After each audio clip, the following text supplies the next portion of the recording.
Honest as Hell, a Men of Metal podcast. I am your host, Kip Brooks. Welcome back to the show, everybody. I have tried to record a couple of episodes and put them in the bank. I had several, and there was a glitch with one in particular, and I tried to re record it probably 4 or 5 times, and weird things kept happening. So, decided to skip past that one and come back to it. And we'll see how this goes, but I'm going to will it into existence. So, one of the things I want to talk about is professionalism. Uh, One of the keys to success on a deal is once you agree to work with somebody, that's who you're working with. I think we talked about in a previous episode, you're working each storm like it's the last. Like you get there and you come to an agreement with somebody, and everything's going as promised, stick it out. Now, of course, other deals come up, things are better. Okay, like uh, there are reasons to go to another deal. Either it's closer to home or it's a long-term contact you got to watch out for that's always looked out for you and gives you the majority of your work, or it's just a better deal, which doesn't always pan out, but yeah, you've got your reasons to go. But once you're in town, we've got these 3 rules that I heard from the Seattle Seahawks Super Bowl team when they won. They had 3 rules, and man, that really kind of fits how you should do a lot of things, but especially a tailgate. I've been on deals where I've seen guys like their own wearing their own logos and like promoting their own thing, and you would notice you could notice a friction between them and the new guy. Like I rolled up to a deal, possibly the best crew I ever worked with as far as like the front of the house. Um, just they were on it. They were sharp. Their sales guys were good. Like AJ Ahmed was their sales manager, and dude was on it, and he looked out for his techs, and even on his sales, um, he really tried to look out for the team, as well as just that whole crew. Like they really tried to be on it. Not everybody was on this. You know, they had a couple of people they tried to train up as sales, but it just didn't fit. But when it wasn't a fit, they got moved out the door. But the core crew that stayed around, man, we rocked that deal. And then the next deal I worked with, like they knocked way more home runs. And I remember when I first rolled up to work for them, I could tell like they didn't know me, and they also like to keep things kind of secret, like where they were in town, all the things. Like they knew how to look out. They were looking out for their team and running it such a way that the whole crew was protected. So we didn't get flooded with competition. People didn't figure out like where they had the ace up their sleeve or whatever. And I had my vehicle logoed at the time. It was a half wrap, and I had been I'd had it like that for a year, a little over a year at that time, because we had had a small storm the previous season or the previous year in my area.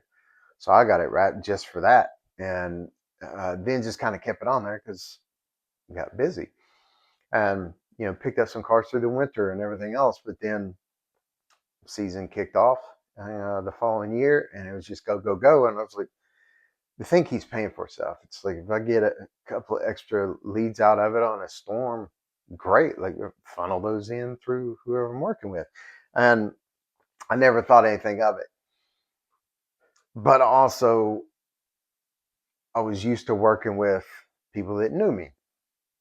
And this particular year, I was like, I'm kind of burning it all down. I want to start over. I want to just I set myself up with a lot of challenges and different goals and just crazy stuff. I wanted to see, like, I preach a lot of this, like mindset, networking stuff, and all this. I was like, I'm gonna put it to the test. Like, really push myself.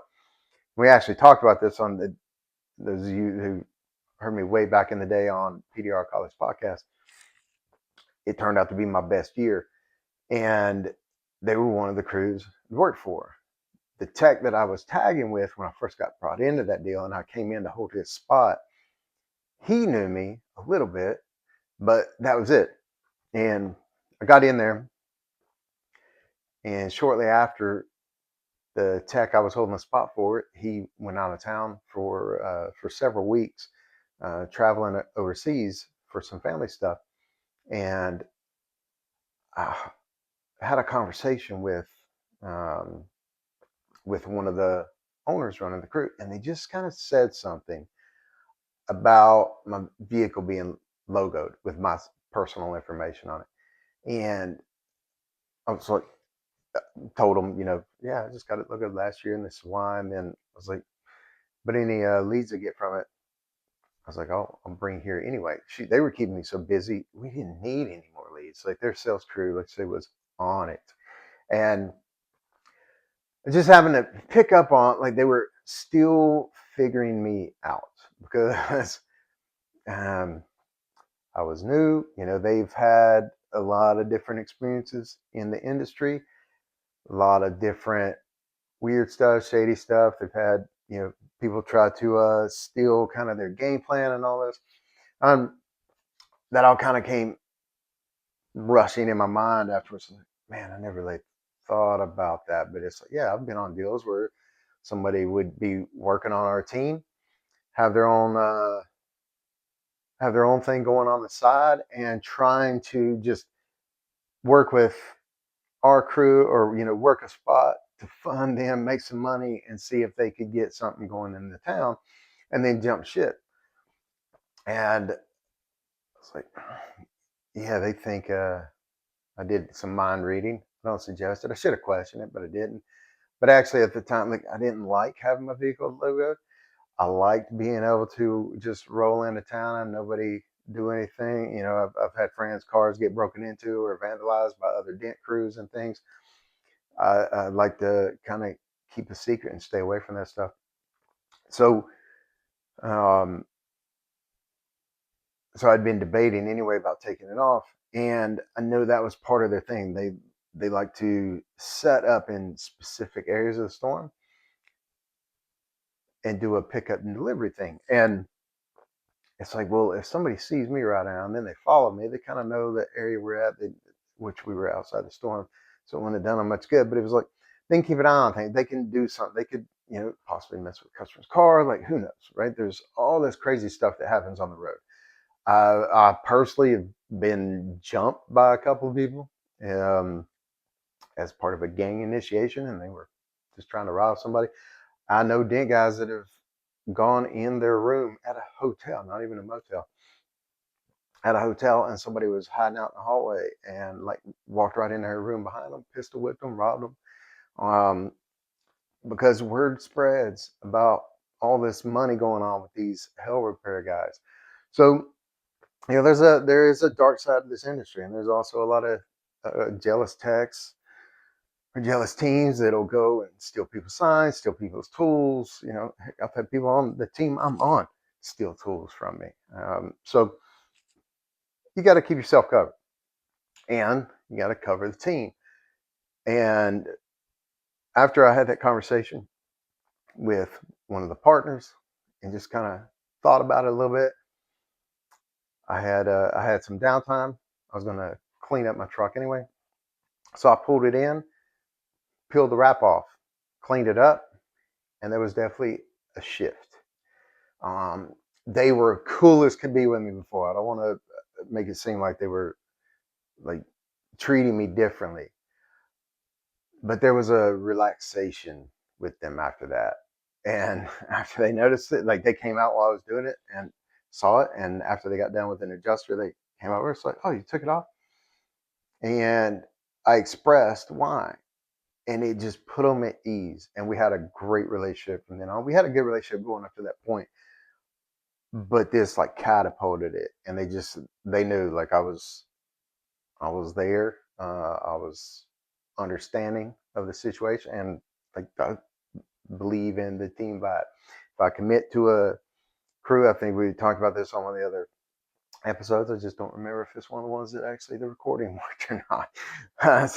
I'll go back and see, and instead of going into depth on it right here, right now. But when I am in town working for someone, if I am working through somebody else, I treat it like it's my company, basically, like my brand. I act like I don't even have my own brand, and I'm a team player. I'm corporate. I'm a company man while I'm there. And then when I go with the next company, same thing. Like I'm out about them, promoting them. I've helped guys land new accounts, all sorts of things, retail, door ding stuff, wholesale stuff. Like I am promoting them while I'm in town. I'm not promoting myself. And if I'm asked point blank if I work for them, year round or any of that, or if I'm an out of towner, if I got my own thing going, let's tell I'm in town helping with this. And then when this is done, I am done and I'm gone. Like do not cross that line. And um and I highly recommend doing the same thing. It has served me quite well. So I don't even wear my own shirts while working in the shop. If they've got their own, I'm wearing that. I brand myself out in their stuff, because I want whomever I'm working for. I think I used that correctly. Whomever I'm working for, um, I want their business to be better because I was there. I want them to be grateful they brought me in. I don't want them having regrets about that. So if I'm working at a body shop, if I'm renting a bay out of a mechanic shop or a, a post net that happens to have a big enough bay door that I can get a car in and they'll rent me a spot, like I am promoting whoever that is. And if I am working, say, a body shop or a detail shop or something for a broker, for a local guy, a dent guy or whatever, I'm promoting all parties involved. I am trying to build the business in the community. Talked about that on one of the first episodes I know for sure that actually got posted. Is I'm trying to make an impression on that town in the economy and just networking it, and it goes to this point as well. And the three rules I saw by the Seattle Seahawks, got it pulled up here so I remember them and say them correctly. Is rule number one: protect the team. And that's what I was kind of talking about with the rap. Now, I know me, and I know I'm not going to try to sneak work from who I'm working for or whatever. But they don't always know that. Now, once I know them and they know me, it's all good. But a lot of times on the road, we're working for different people. And you just got to think, and I'm not saying go and peel your logos off your cars and all that. Just be aware of it. And I could have addressed that up front. There have been other times I've had a logo vehicle. Very rare have I actually ever had a logo vehicle. But in those times I have addressed it up front, to just make sure it's not an issue. And there are plenty of people that are like, well, yeah, of course, man, you're a dent guy. Like you would have a logo vehicle. But not everybody sees it the same way. Um, and especially I have noticed well, I can't even say that. I was going to say the times I've seen it bring a weird vibe has not been through another dent tech, but I have seen that actually more times than the other way around. Now that I think of it, but anyway, yeah, just addressing up front. I mean, I've seen other guys who actually felt like they had to lay duct tape or something over top of their logo or their phone number or something, just to make the person they were working with feel better. Now, does that say something about the person you work for? Yeah, probably, maybe something. But if you're choosing to work with them, like you got to kind of take it as a relationship. So if you've decided to stay and you know the person's got an issue with it, like you're gonna have some friction or you got to work around it. So I'm not saying stay with those people, ignore red flags, or don't stay with those people. I'm not saying any of that. Just check it out and realize that you're part in it. Everything's a relationship, and once you've agreed to work with the team and everything's been discussed up front and agreements have been made, and you decide to stay, you decided to stay. So you got to take the good with the bad. There's not going to be any perfect deal. There's no perfect person to work for. Um, just like no matter how long you've been with your relationship, your partner, your spouse, whatever, if you're in a relationship, even if you've been with them 30 years, like there's been a whole lot of adjustments and compromises and things been made, and nothing's perfect. And this is no different, especially when it's a working relationship, and especially if you're working with someone like it's their business, it's their brand, and especially local guys. You work with them; they've got a name and a reputation in that town. They have worked at it, they've built it, it has provided for their family. It is a big portion of their life, how they're seen in that community. And you need to, if you accept the accountability and responsibility of that, you really should be honoring that. That's all I'm saying. So protect the team, and that's anybody on it. Not just being there. I've worked body shops, dealerships where I've been offered full time jobs there. I've been offered, the account. I've been offered all sorts of things because I would clean up behind myself or pick up litter that I saw that made the place look just kind of unprofessional. It's like I'm thinking about the customer experience and how they have an interaction and perspective of whatever company, whatever brand I am floating under, working under. And and I'm not saying anybody else has got to be that way. I've just always been that way. I was raised in a small business, and that was my job. If there's a piece of trash rolling through the parking lot, my dad saw it and I was outside, it didn't matter if I saw it. I was getting treated like I threw it down there. So, and my mom, same way. So it's been drilled into me. Um, and so I do it to this day. Well, my wife laughs at me and my kids make fun of me because if I'm walking through the grocery store aisle and I see something fell off the aisle onto the floor, I'm picking it up and I'm putting it back. I don't work there, but that's just how I do things. So, and I've seen the outcome of it. I have been the tech chosen to stay on deals when I was not the first tech on the ground, um, all because of like the care and consideration I take of the environment. I don't see it as, oh, this temporary gig. I'm just here to make mine and get out. I'm thinking I am in their house. How can I be the guest, uh, the best guest that looks out that we all win? And how can how can I be here and leave in such a way that they were glad I was here and glad that this company, if I'm working through someone at a body shop, it's like, how can I make sure this body shop is has just more trust and more faith in the guy they signed up with who sent me in to represent all the parties involved. When you're out at dinner, out at lunch, any of that stuff, thinking the same thing. Somebody sees you. I have I know of deals where someone out at a bar ran their mouth, and later that week, customer rolls up to drop their car off, and there's the guy, and it's like, oh no, I saw him acting up in the bar. That's not the dude I want working on my wife's car or whatever. Um, Yeah, I know.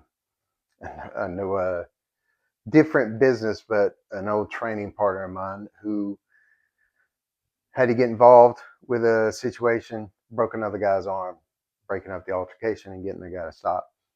A couple of days or a week or so later, my friend was going in for a job interview, and the right hand man of the hiring manager was the guy whose arm was in a cast.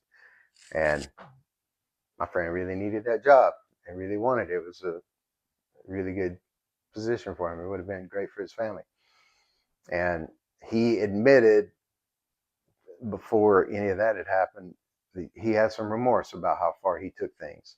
But he's like, I believed to stop it. That's where it was at. Adrenaline kicked in, whatever. But anyway, yeah, you don't know who you're going to run into later on. Just carry yourself like you're always on camera. I don't watch TV. I don't even own a TV. I haven't owned a TV in 14 years, 15 years. Um, but I used to be real big into movies and things. And one of my favorite movies that I would still watch to this day is a Christian Bale movie, The Prestige, I think it is. And I just remember in there him talking about the best of the best play the character on stage and they live that character off stage, and no one ever knows the difference except them and the closest people to them who even know that there is someone besides the person on stage. And I try to act like that on screen, off screen. They go just hold myself accountable, thinking if like my kids are watching me, that type thing. Because I used to be hot headed, ran my mouth a lot, especially when I was younger, like before I got in this business. Um, but like, I grew up in a rough and rowdy environment, and that's what we did, right? And I had to learn professionalism through the years, and this is something that has paid off. I have gotten work out of how I behaved outside of work. Um, so, you know, going out to dinner to me is a networking marketing opportunity, like sending the brand out again for whomever I'm working the deal for, or if it's my deal. So, anyway, and I say, I broke my arm on the deal, and I had been busting my tail to build that deal up, and I missed out on the biggest chunk of it. But the guys who covered me after that, what they did, it served them well, and they got to ride it out, um, along with some stuff they had going on for several more weeks. Made a nice little bonus to them, and still to this day, with any one of them, like if I need to work and they got it, like, they'll look out for me. And same thing, I would help them out too. So keep that in mind. Protect the team.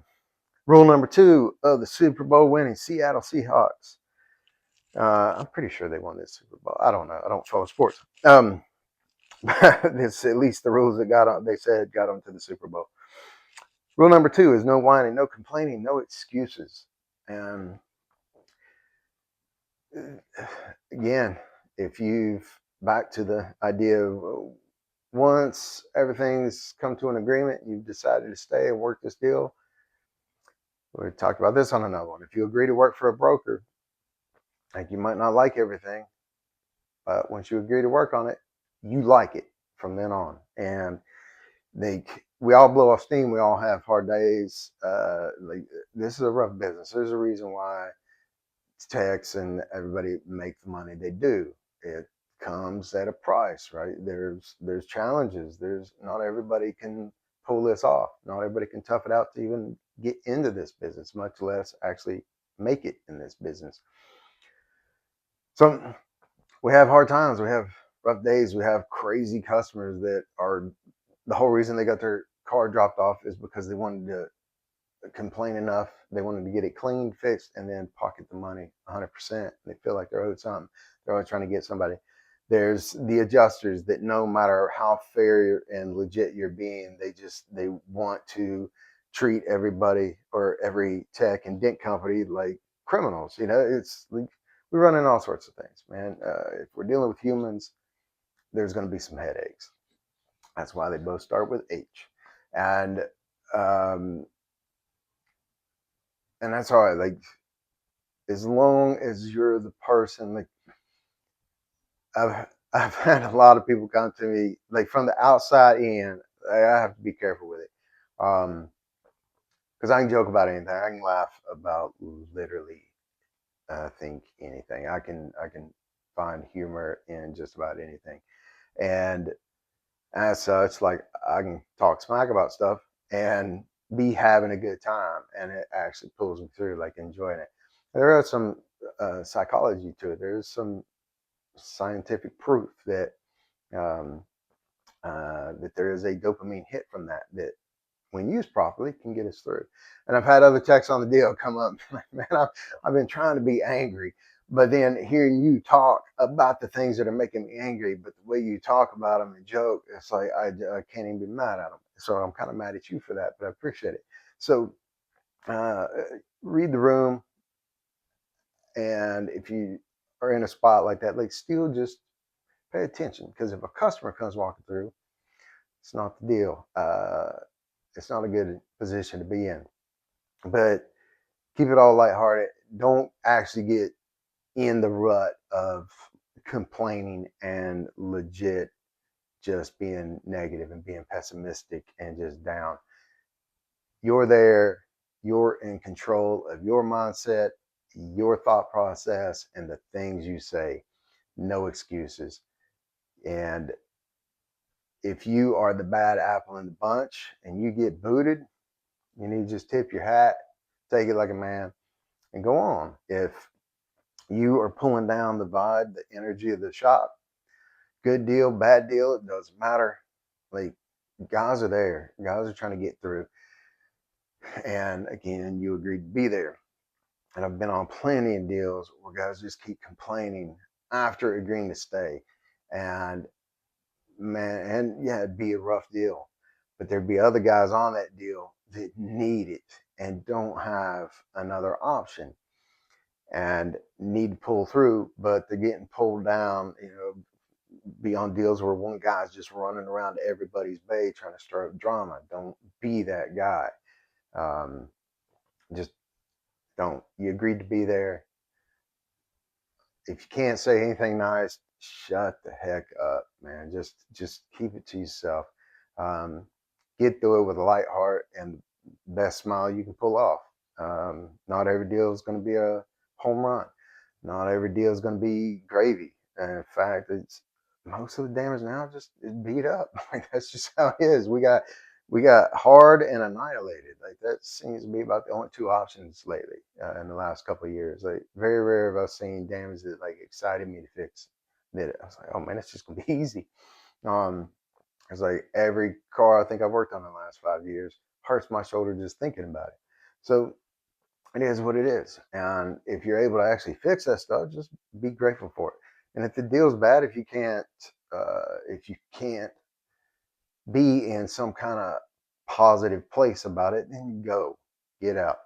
Because obviously you don't need it that much. Because man, if you ever find yourself in an experience, and I hope everybody finds themselves in a rough enough spot at least once to have gratitude for the good times and the not as bad times. Like once you learn, the Navy SEALs have a phrase, "Embrace the suck," and once you learn how to do that, it can carry you far. It's gotten me through a lot.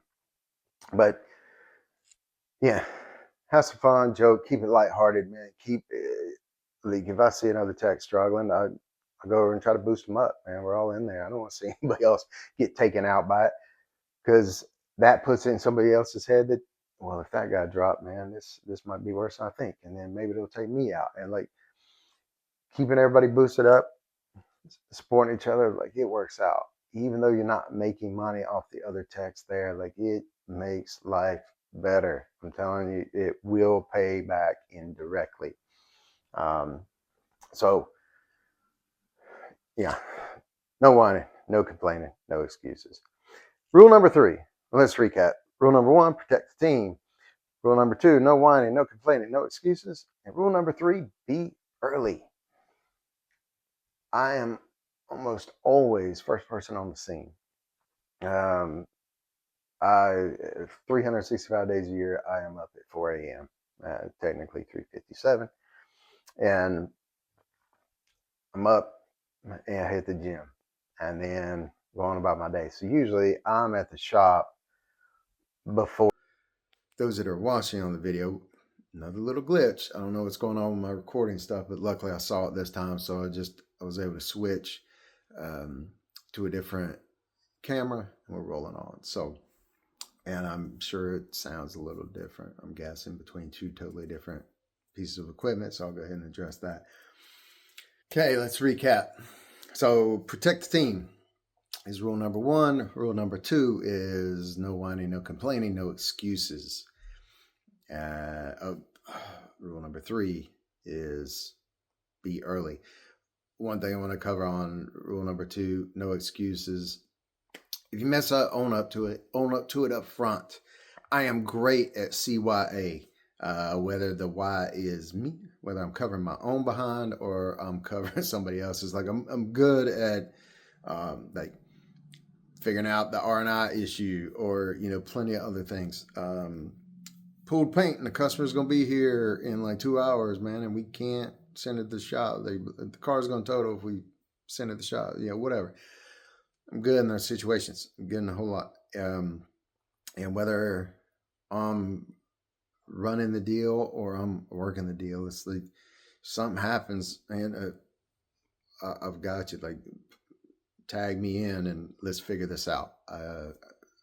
And yeah, let's take ownership of it. But if something happens, I let everybody know. Even if I've got the solution, like I got it in my hand, I'm letting them know. I'm letting leadership know.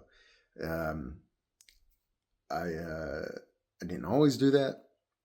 When I was younger, I was like scared I was going to get booted off the deal or whatever. And more times than not, I got through. I got lucky and was able to cover my tracks and set up, take care of it. Whatever. I used to run with all sorts of extra clips and all sorts of things. But two things that I started really paying attention to was everybody screws up, everybody makes mistakes, and we all know it. And if somebody really blows up about an honest mistake and it's something that specific can be fixed, well, that tells me something. But also, too, I came from the body shop world. So I was like, I know insurance will cover this. So if something broke during R&I, well, like they're here for that. They'll handle it. And we don't even have to get approval on this. We can fix it and roll and supplement it later. So that helped me be at ease with it. But even on dealership deals, it's like your leadership needs to know, regardless of how it gets fixed, how it gets covered, whatever. It's like they need to know so they're not blindsided later. Like you don't have to stress them out about it or whatever. And I think it was Thomas Edison, or no, it's probably Henry Ford, but I think both of them. It's like, don't come to me with a problem expecting me to have a solution. It's like, come to me with a solution or an idea, something, or at least hang out and let's come up with it together. Don't dump it off on somebody else. But yeah, keeping them in the loop up front, because 19 times out of 20, it's going to be all right. One time out of 20, it's not, and you're going to have to, something's going to get stalled or whatever. And if you're trying to cover your tracks, Murphy's Law is going to kick in, and that 20th time, the harder you try to cover up or get it handled or whatever without bothering anybody else, it's just going to keep getting worse and worse. So, and in that time, it is worth it to let them know every single time, just to keep your own mental game even keel. But anyway, we're coming to the end of this. So the third rule of the Super Bowl Seattle Seahawks team. Lots of S's there, and with my face paralysis, that seems to be one of the most challenging letters for me. So I'm surprised I actually wrote through that. Third rule was be early, and like I was saying at the end of the last clip, when it cut off, was I'm almost always the first one there, and just I like to start my day, get in my vibe, get in my zone. I like to set the tone for the day. If I come in and everybody else is there and the day's already rolling, like the energy, the mode has been set, and it's hard to go into that with and set your own tone. So ever since I was in my like early 20s, I was always first on the scene. I was late a whole lot before then.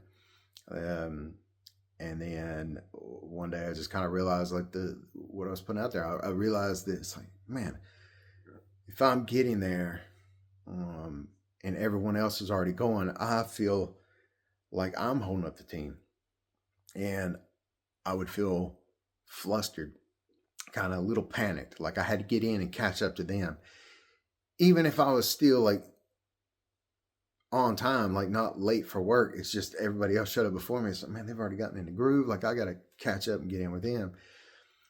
And I didn't like that. I didn't like how I performed, how I felt, especially in like the first like 30 minutes, hour of work or whatever. It just I felt unstable. And as I started showing up earlier, before everything was already rolling, then I noticed, okay, I can kind of set the pace. I can set up my day and just take off running better, feel more just dialed in. And I would notice not only through the day would it flow better, but at the end of the day, I felt better. I felt more energized. And because the other way around is a very reactive place to be. Not saying they blow up at everything, but it's like you're having to get a whole lot of feedback in from outside sources, and then adapt and react and respond to that. And when you're getting there early, you get to set that tone, even if there's other people there. Like, you don't have to be the first one there, but you get to be a part of kind of building that rhythm, especially if it's before business started. When I was much, much younger, I worked in restaurants a lot, and a lot of times I was working the second shift crew, because usually I worked at the body shop during the day, and then I would go in and work second shift at a restaurant. And it's different. The tone's already kind of set, but still coming in and affording myself extra time starting off. It's like you're kind of picking up the baton from someone else. It's a different kind of vibe, but was able to get myself there and be able to get in a headspace and kind of pick it up. And luckily in restaurants, a lot of times, like, there's differences between the first shift crew and the second shift crew of like what they're doing. So you're setting up the line, the kitchen staff line, differently. So that was able to be like a pattern interrupt. And I just didn't know what a pattern interrupt was then, but I was able to start capitalizing on it, because I would notice, like, when I go to work at the body shop and I show up, like, I have my own bay, I've got my own section, and I set it up and it's good. I come in here and I'm coming in as something else that someone else has already organized. And I noticed the difference, and I would start picking up on it. And also too, just when people know,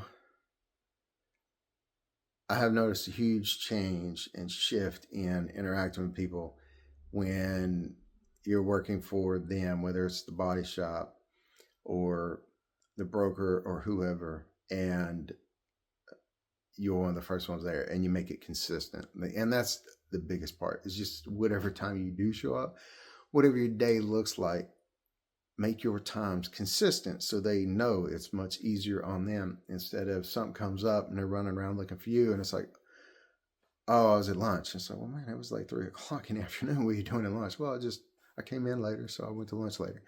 And then the next day you're coming in hours earlier and eating lunch at a different time. Like, I try to keep everything as much like clockwork as possible, not just for my own productivity, but also for the crew I'm working with or working for.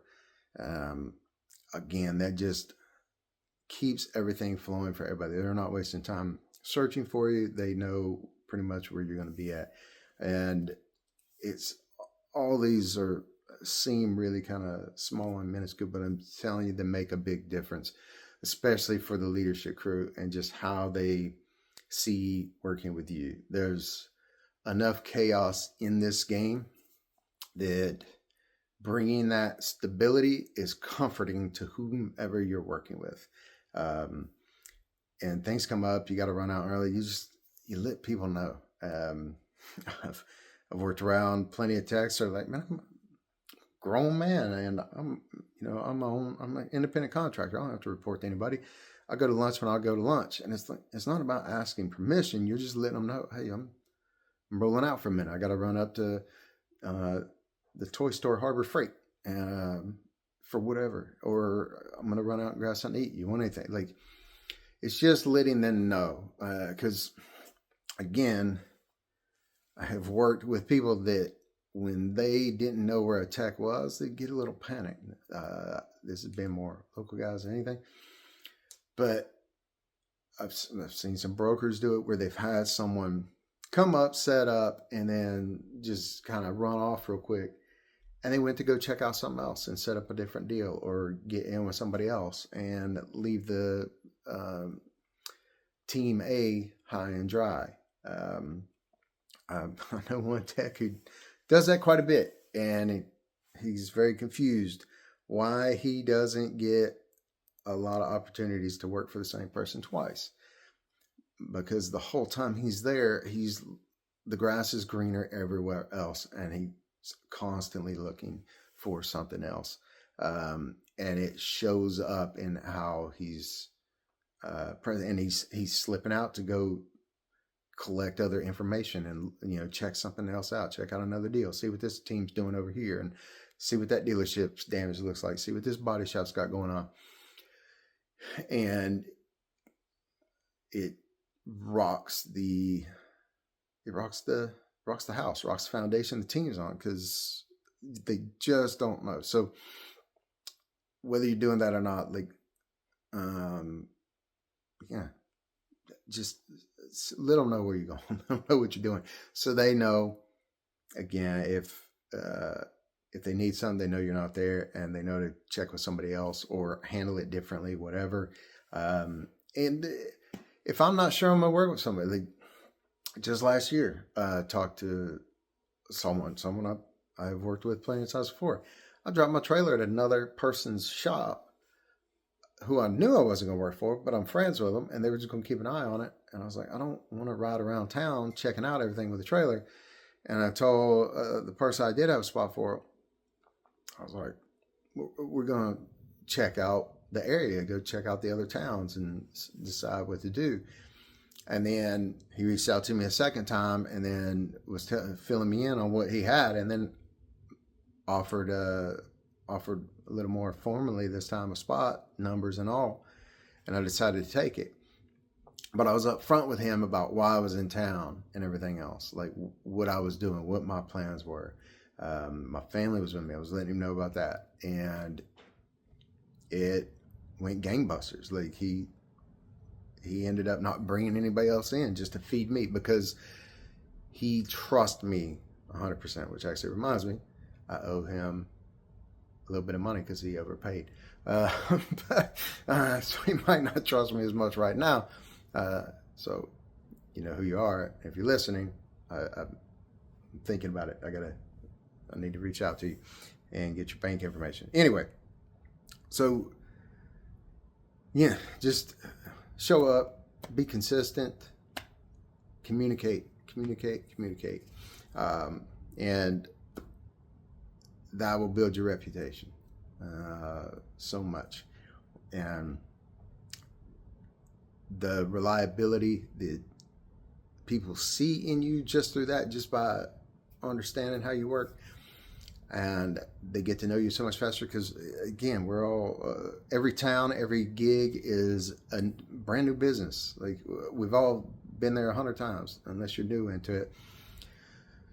But we haven't all been together right here in this town right now, and so there's, like, we know the steps to take, but still we got to build rapport with the town, the storm, all of that, and get in the mode for this one. So when you're the new guy on the team that they don't know, they don't have to take the time to figure you out. You've already kind of told them enough information, and then they can fill in the blanks as it goes along, or ask whatever, but they're just going to feel a little more confident in working with you. So anyway, we'll wrap it up there, because I need to get to the bottom of this technology issue I'm having, and also reach out to my man to reimburse him for that overpay he paid. So anyway, thank you guys so much for all the feedback and for joining in on this one, and look forward to seeing you on the next one.